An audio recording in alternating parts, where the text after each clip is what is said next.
I just have to ask you about this. The Donovan McNabb drama, right? Have you seen him and T.O. going back and forth, your former teammates? Really? There's been some stuff with Donovan McNabb? Yeah. I don't know. You check out Twitter, media, blogs, etc. Tell me, where are you on all of this? Because you played with these guys. I love both of them.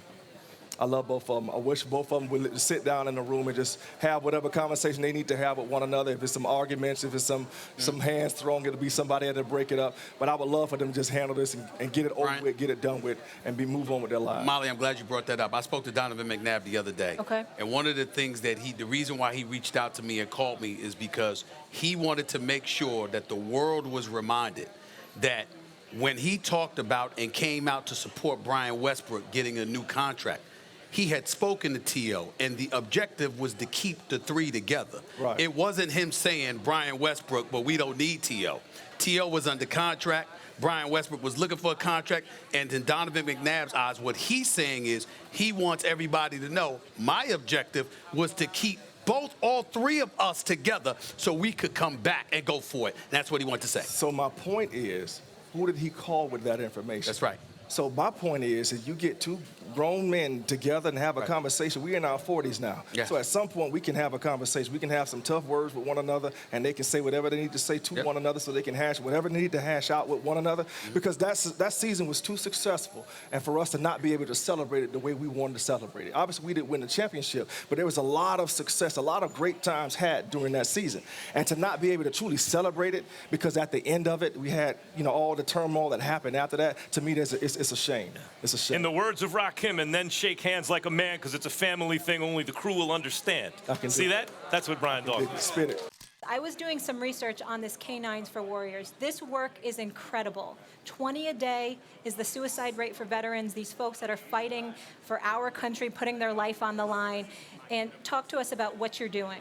Yeah, so, with that 20 you spoke of, obviously I wore 20 all of my career. It's a number that means a lot, but on the other side of it, that's a tragedy to have that. It is. And so, but we have an opportunity to provide service, men and women, these individuals, I call them, these are parts of my family. I have 2 dogs myself. Like, you have a dog in your house, you're part of the family. Of course. And so if we can now bring attention to that, to have people donate at least $20 to help train these dogs, and so I'll let Jason get into some more further detail when it comes to it.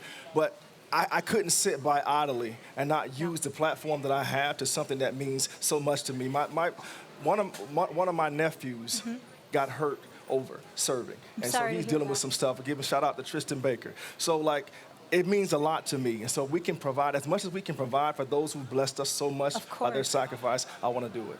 I applaud it. The suicide rates are astronomical right now, and it needs to stop. Thank you again so much for being here. I will certainly be donating. Thank you. All right, your Super Bowl pick. You had Patrick Mahomes. Why are you going with the Chiefs? Wow.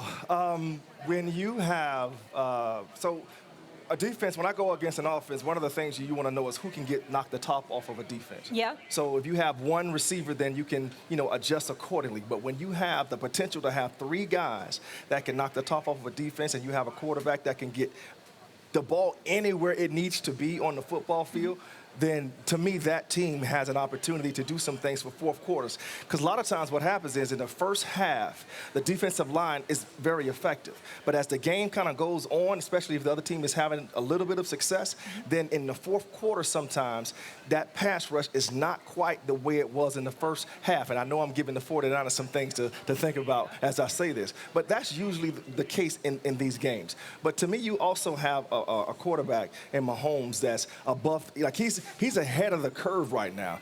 A guy that young doing what he does and having the arm talent that he has, and to get it to the receivers, run after catch, this is going to be a tremendous opportunity, obviously, for the 49ers to show that they can stop this quarterback, but it's going to be a tremendous opportunity on the other side for Andy Reid to do what he does as far as the praise. Brian Dawkins, forgive the interjection. Yes. I'm going to challenge you, my brother. Go ahead. Go back many years. Do it.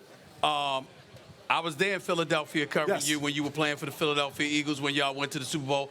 I know the love and affection that you have for Andy Reid. Yes, and that's a part of it. And I was going to ask, is that a part of it? Because I know that you look at that San Francisco 49ers defense and you know it's real. How much of your analysis is emotional? Well, okay, so I'm going to say it's I'm going to give you 80-20. There we go. Okay. All right, 80-20. Emotion. 20 emotion. 20 is a theme 80 right now what today. I see. So what I'm seeing from a defensive standpoint, like when you have the availability of receivers to cut across the field, to catch the ball and get up the field, and we haven't even talked about the tight end, probably the best in the game of football. He has so many weapons to go through. So you may shut down one guy, you may double team one guy. The pass rush, again, may have success, but there's going to be some opportunities for Mahomes to find his dudes. And when those dudes catch the ball, they do like electric things with them. And so, again, yes, Andy's my guy. He's my coach. I want him to win. But at the same time, I see what I see from a defensive standpoint, that this offense is extremely potent, extremely potent. Weapon X. By the way, my godson's named after you. Shout out my little man Dawkins. Dawkins, not Brian. Dawkins after you. This man was no joke. Andy Reid is in the spotlight right now because he's a great coach. Obviously, got you guys a bunch of times to the title game, once to the Super Bowl, but hasn't been able to get over the hump. Is criticized for clock management and play calling, decision making late in playoff games. I assume you'd like to defend him. I'd like to hear it. No, he struggled in some of those areas. That's something that, like, we as a team didn't do a good job in the last four. I'll give you this. We as a team didn't do a good job in the last 4 minutes in the Super Bowl we lost in Jacksonville. Put that defense in there as well. We gave up a long drive and gave up 3 points to the Patriots, and they beat us by 3 points. So we didn't do a job as those details towards the end. I will say this about Andy. What he's done, in my opinion, is he's been able to, like, change his ways going forward. He's not just calling the plays himself anymore. He has other individuals that he trusts. Thanks for watching ESPN on YouTube. For more sports highlights and analysis, be sure to download the ESPN app. And for live streaming sports and premium content, subscribe to ESPN+.